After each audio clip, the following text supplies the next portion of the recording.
BNP আসন্ন ত্রয়োদশ জাতীয় সংসদ নির্বাচনে হারার আগেই হেরে গেছে।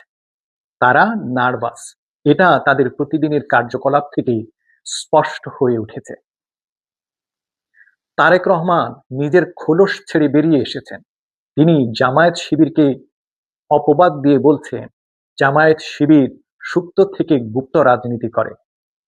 অথচ মাত্র কদিন আগে তারেক রহমান সাদিক কাইয়ুমদের সাথে মিটিং করেছেন, যা দেখে তার অনুসারীরা জ্বলে পড়ে ছারখার হয়েছে। সেটা ছিল তারেক রহমানের খোলস, যেটা তিনি এখন ঝেড়ে ফেলেছেন। এবং তখন হয়তো চিন্তা করেছিলেন, যেভাবে তার দলের নেতাকর্মীরা বলছিল তারেক রহমান দেশে প্রত্যাবর্তন করলেই সারা দেশ বিএনপিময় হয়ে যাবে, কিন্তু সেটা যখন হয়নি, তখন খোলস বদলানো ছাড়া আর কি উপায় আছে?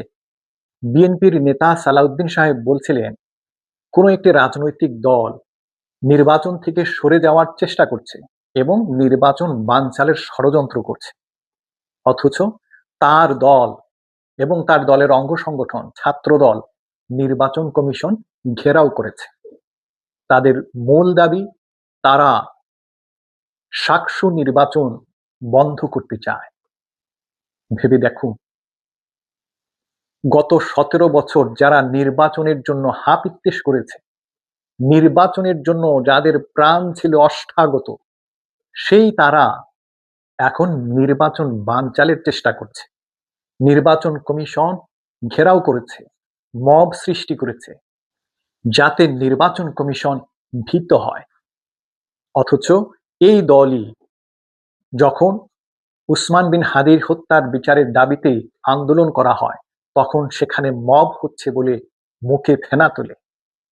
বিগত 17-18 বছর ধরে নির্বাচনের জন্য যারা হাপিত্যেশ করেছিল, আজকে তারা ইউটার্ন নিয়েছে, নির্বাচন বন্ধ করতে চায়, বানচাল করতে চায়। তারা নার্ভাস হয়ে গেছে।